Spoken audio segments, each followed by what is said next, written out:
Hello and welcome. Today I've decided to make a video comparing two detectors, that being the Radiacode 102 and the hound AB+.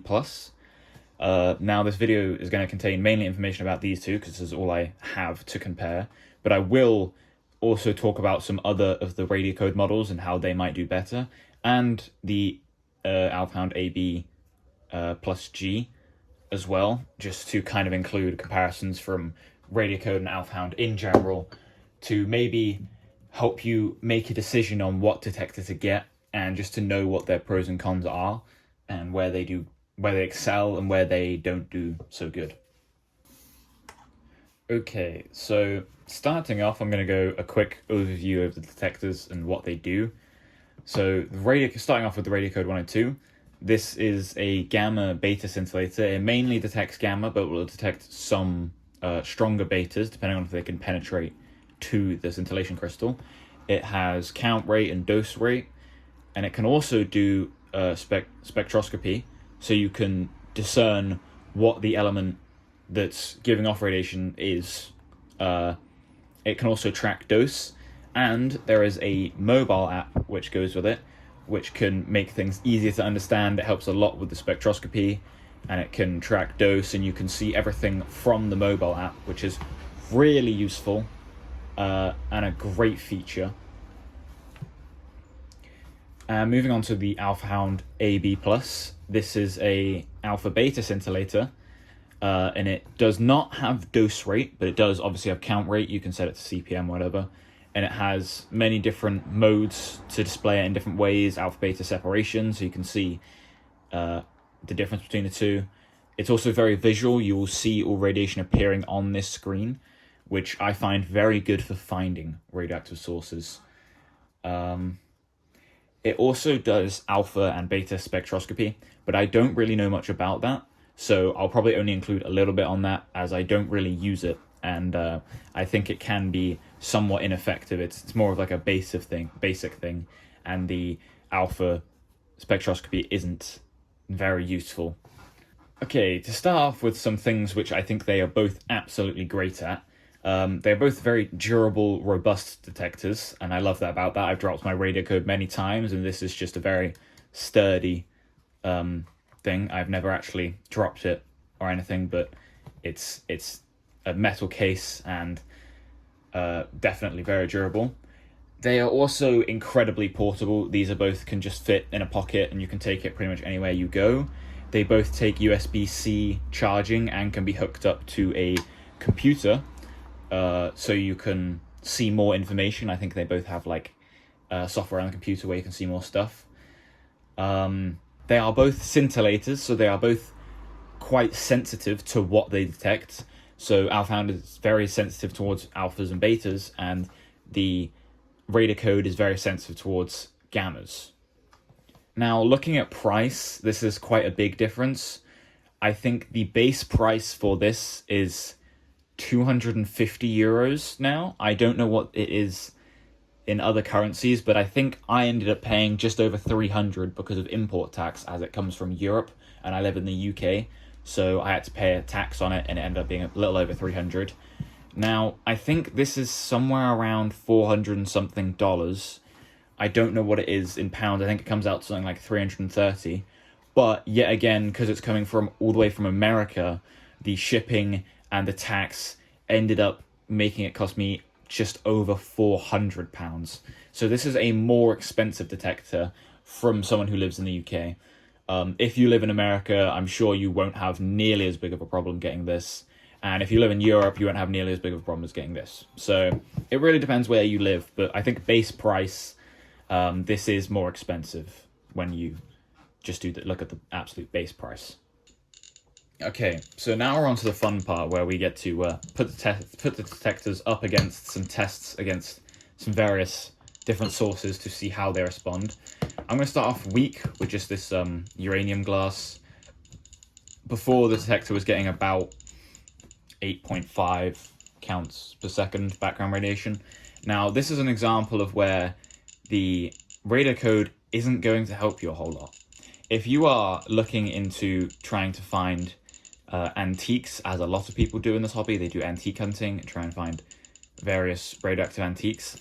You're going to probably have a better time looking for uranium gas with a UV light compared to a Radiacode, as even though this has been in here for probably, like 10, 20 seconds, it's still averaging out, and it's not even at 9 counts per second. So it is barely detecting anything coming from this. And if you are in a place with a high background radiation, or a background radiation you're not used to, like if you're walking around an antique shop and it's changing throughout the antique shop, you may not be able to tell if the thing that you're putting your detector to is radioactive at all. Now, moving on to the next source, we can see that... Oh wait, actually, we'll do this one because it's less powerful. Moving on to the next source, some will be detectable, but will take a little bit longer to average out. Like this small thorium pendant is usually a few counts more than background, but it often takes a while to average out. And usually to see the biggest effects, I have to shield it with this this lead plating which I've made. I have a tutorial on how to make this if you're interested. So if you're looking for weaker sources, it is really hard to find stuff with the Radiacode. There are some better models, like the RC110, the Radiacode 110, has a larger scintillation crystal and is much more sensitive. So if you are wanting to buy a Radiacode and actually look for stuff, I would highly recommend getting a Radiacode 110. See, now we've just reached 10 counts per second. Background was around 8, but it's been kind of all over the place because it has a high background radiation, at least for me, because I live in an old house.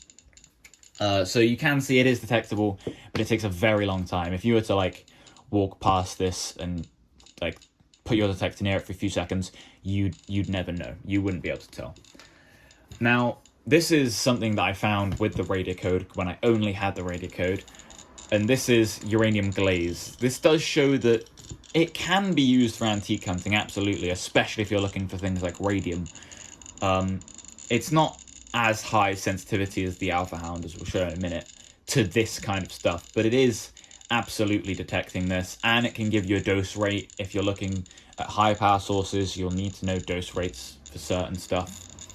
So it can be used for stuff like this, but if I was just walking around, looking around my detector from certain ranges, I would have no clue that's there, and that is a problem. Now, second to last source that I want to show the Radiacode with is this americium from a smoke detector. Now, this is very gamma spicy. This is somewhere where this excels and not that. This has a very high amount of counts, and because it's actually such a small source, taking off the case will give us a larger reading because we can get it closer to the detector. You can see there we're getting about almost, yeah, there we go, 2,000 counts per second. Still a low dose, only around 6.5 or just, yeah, like around 6 microsieverts at the touch.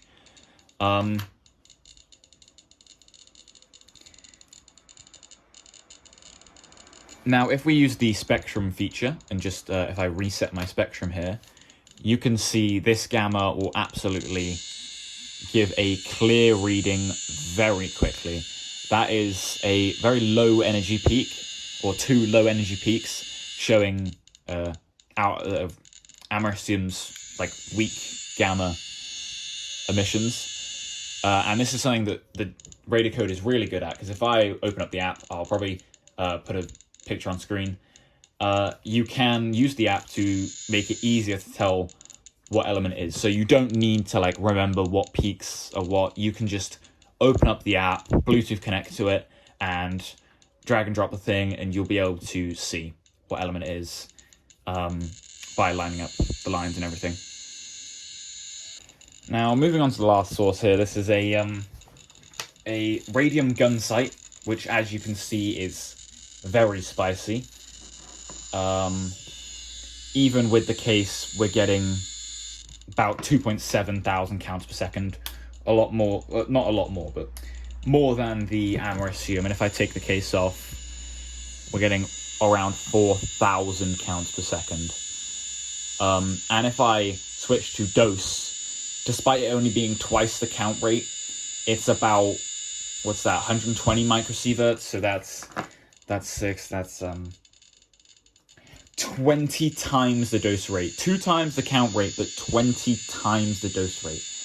Now, this is something where it is very nice to have something that can detect dose. Okay, so now moving on to the alpha hound section of the testing with the sources.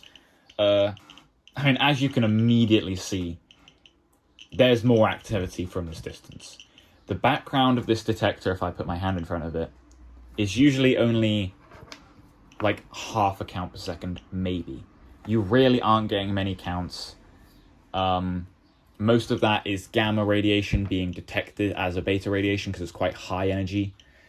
But this is amazing for antique hunting for the sole purpose of, like, I am detecting this vase from probably about a foot away, whereas the Radiacode you wouldn't have a clue because of all the background noise.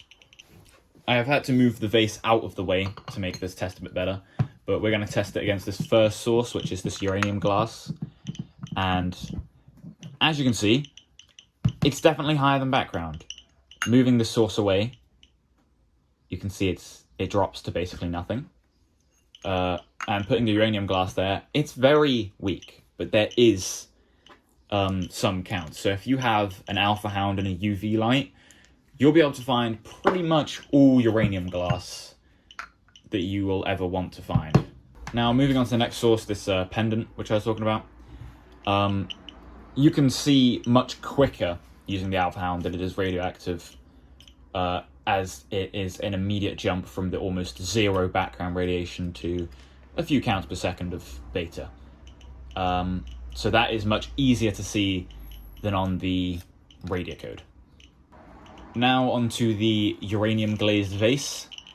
You can see a lot higher detection than the Radiacode. The Radiacode was giving off about, I think it was 40 counts per second. Now this is giving off about 400 counts per second. You can see some of those alpha scintillations coming in, as this is very close to the source. And then all those betas are now looking at some other modes. You can see that as well. I personally love this analog gauge mode, and then you can see alpha beta separation. About 11 counts of alpha and 350 counts of beta in this situation. And then it also has just like low power sparkle, rolling graph, and some other things. So this is where this detector is really good. You can detect stuff like this from far away on a shelf and immediately confirm that it's radioactive very easily, compared to the Radiacode. Now, moving on to the next source, the americium again. This is a situation where the alpha hound does absolutely terrible. Because this is low energy gamma, it doesn't really detect it at all. High energy gammas will get mistaken as betas, but this low energy gamma just doesn't get detected at all. And because it is encased in plastic, the alpha radiation, which usually comes off of this americium, is completely undetectable. So in very certain scenarios, you may not be able to detect a source with just the alpha hound compared to the Radiacode. Now, moving on to the last source, of course, the radium gun sights. We can see there is also an incredibly high count rate for this, getting about 2,500 to 2,800 counts per second of beta. Any alpha scintillations you see is either it mistaking a beta for an alpha, or just some contamination on this, because it comes from my box with my more dangerous stuff.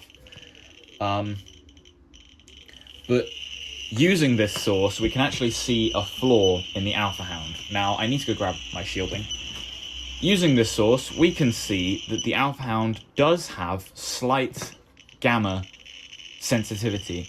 You can see it's getting almost 200 counts per second, and it's saying it's beta, despite there being a lead shield in between. Now, this would stop all beta radiation. As it says 1.32 millimeters of lead, this will definitely stop any incoming betas coming from that source. So what you're seeing here is the detector mistaking beta for a gamma, and it processing as an actual count, even though it's not beta. So just know that if you have strong sources such as radium, you can have detections which aren't actually beta on there. Okay, so on to kind of the final overview here. What I would recommend is, if you have the money for an Alpha Hound AB plus G, so it also detects gamma, I would recommend getting that if you're torn between the two, as it just has much more capabilities than both of them. But if you are looking for a cheaper alternative, and you're stuck between these two, it's more situational. If you are new to the hobby and you want a first-time detector, I would highly recommend the Radiacode. Pretty much any model of the Radiacode, probably the 102 or the 110.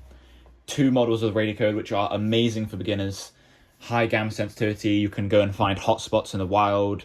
Maybe if you live somewhere near granite, you'll have like high background radiation, you'll actually be able to detect it.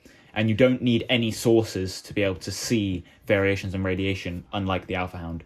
It also has that ability to show dose, which is quite important when starting out. And it has spectroscopy in an app, which is very easy to navigate and to use. And I would highly recommend it for your first detector. If you've already got detectors which can do dose and detect the basics and stuff like that, then I would recommend the Alpha Hound, as its ability to do alpha and beta is amazing if you're looking for something which is sensitive and good for finding antiques, and for finding contamination if you've maybe got radium that you need to deal with. Like, this is quite a contained source, but if you've got clocks and other stuff, then the Alpha Hound is great for detecting contamination and detecting sources that sometimes the Radiacode can't. However, it is more expensive, like I said. So hopefully this video kind of helps you decide what you might get, what you think is a better choice. Like I said, it's situational depending on what you're looking for, but they are both amazing detectors. They both do have flaws and things that they're better at, but they are still both really good, and I would absolutely recommend getting one of them, if not both of them, depending on what you want to be able to do. Well, that's all. If you enjoyed, please like and maybe subscribe if you're looking for content like this, and have a great day. Goodbye.